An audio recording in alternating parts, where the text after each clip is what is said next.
Hey everyone, welcome to Breakout Wednesday for the 4th of December 2024. It's currently 9 p.m. on the West Coast, midnight on the East Coast. First of all, remember this is never financial advice. I'm not a financial advisor.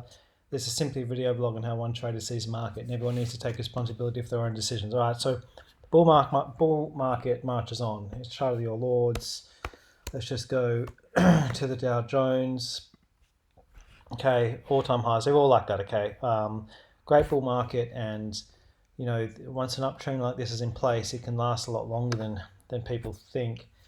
And I'm just going to stay long until it ends, right? And show a sign of ending. For those, I've been crapping on for so long about how I've been accumulating gear and all these dips, right? For those who've been listing all these dips when it was going nuts, okay, buying, okay. Haven't been able to buy any lately because it hasn't had any of those kind of blood on the streets, dumps.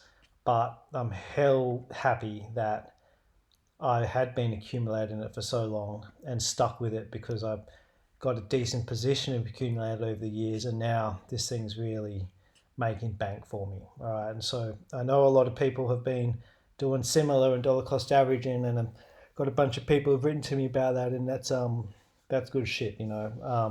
But anyway, just thought I'd touch base on gear quickly, but haven't talked about it in a while. Now, quickly, some trades. RUL still in it. All right, decent start. Came back, tested it, came back up again. So, hopefully, obviously, we get a break of this little tiny Davis box here and bang, but we'll see what happens. Apple broke out. All right, I'm in it. Got a decent position for me on that one. Big base, weekly data, all-time high. The only thing that wasn't ideal was that it really did run up from these highs, but for something like Apple, I just take it, right? It's like Nvidia a while back, like some of these guys do. It's just, you got to make the call. Like I sometimes miss a lot of trades, but I'm not going to miss something in Apple because the big names on the US when they give these setups, that's really my bread and butter, right? It's where I do best, and so Apple is long Apple. Now, what's another one? Everyone's probably been pushed out of SSG. Let's just go quickly. I'm still in it. I'm being stubborn. I might have to pay the price, hey, for being stubborn, but it's still above this resistance turn support. Let's see what happens. Not giving too much wiggle room from there, but we'll report on that later. Car, all right. I did end up trimming half of this sucker. Let's just wait for him to come up. Where the hell is he? Sorry. Alright, he just started stalling out a bit, so I got off half. There's a tiny bit below that profit target there. It wasn't 42.60 or something. I think it was 42.30 something. But I was pretty happy with the half off there, and then I'm holding the other half. So to come back to a 21-day exponential, let's see. Staying in for that other half for now. And what's in one other one? Shop. Going well. So let's just get on to some setups. CDA, that's probably the best setup in the ASX that I can find. Huge base, and just even like this is obviously a big fat symmetrical triangle, but then you've got a little mini kind of horizontal flat base or ascending triangle even within that. 1, 2, 3 tests of 16, 16. And it's just tight in with the Bollinger Band squeezing and everything. It's just in a long-term uptrend. It's got everything I like. And, it could still fake out and dump and lose, but to me, I just got to take setups like that because line 100 of them up, take them all, and start thinking like a casino, right? And just like if you can win 60% of trades and you cut your losers really quick and you let the winners run, then bang, you've turned a you can really turn an account and grow an account and get wealthy, So that's what it's all about. And let's just move on. So SNL is Renee on the forum posted this. Yeah, it's a good post. On SNL. I just wanted to quickly chat about it. So I agree. Setting up. It's got this little bit like kind of a cup and then a little handle forming, and definitely added to my watch list. I hadn't actually seen it until they posted that, so that's good shit. But like, definitely interested. I just want this. I just want this handle to carve out a better handle. I just want that to come around a bit longer. And I talked about like the other week with SMR how I wanted this to come around and do it, and it's when they run up. I know I took the Apple trade, but when they run up from their lows, and then it's just the chances of fake out are so high. Like SNR's done, right? It's faked out. It's now a lot of people caught here are getting a bit shitty, and then like selling out for losses here, and but now you just need this really tight handle there to increase the probability. So for SNL, like some people might take that, more aggressive traders might take that, but for me, I just need this handle to be long enough, a couple of weeks in there for me, really, for that one. Like the car one did, right? Like you go back to car and just see this handle here, like that's I don't know how long. That's probably like a month in that handle here. They're the best ones. SNL is like, 4 or 5 days in there. Yeah, it's like 4 or 5 days in that handle. It's just not long enough. So anyway, thanks Renee. That one's on the watch list. Going to see how she plays out, and then quickly, like CDA is the main one that I'm just waiting for, right?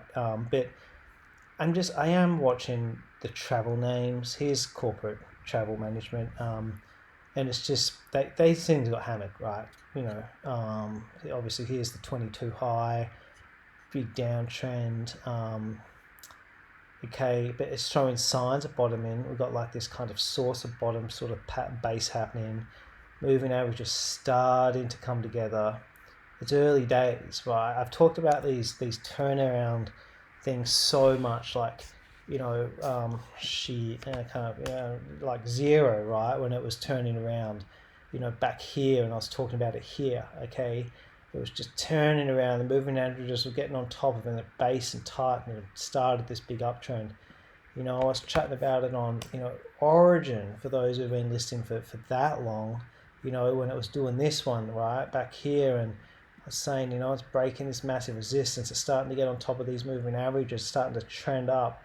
Okay, in Origin, obviously, the rest is history, right?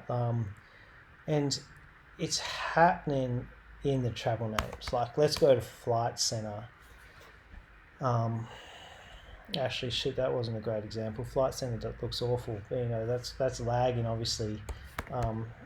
But corporate travel management, I'm just watching. So Flight Center needs more time. I didn't realize how much they've been hammered, but CTD maybe is showing more relative strength. It is early days though, isn't it? Like, it's just this handle really needs to, like, this is a total fake out, which is healthy, and then this needs to just give me a really nice long handle, and then I might consider that guy just on a break, and then a tight stop loss here, and the risk reward is very good. If you're getting in here, stop here, and you're aiming for a big trend, then bang, and like, just on the same line of these turnaround, like Kogan, like I was talking about Kogan back here, how this was highly risky, right? I didn't take that, and and it did fake out. This just wasn't quite ready, It's just the moving averages were still here. It was kind of banging up against this 200-day, and I was just, I just said it's a high risk entry there, risk of fake out. It did do that, and I think a lot of people then delete it from the watch list, but then it's kind of faked out. But then it's come around and formed a bit of a tighter handle, and now it's really basing here and tightening, and so sometimes the second crack at that, it can be a lot better than the first, and so I'm just looking at that guy bottoming there and thinking, shit, the risk reward, like this game, it's all about risk reward, right? How can you take really smart bets where when you win big, and when you lose small, and that's really, if you start thinking, you're getting your brain working like that, it's way better to take one trade a month thinking in that fashion than, some guys that I meet who are taking 10, 20 trades a bloody week.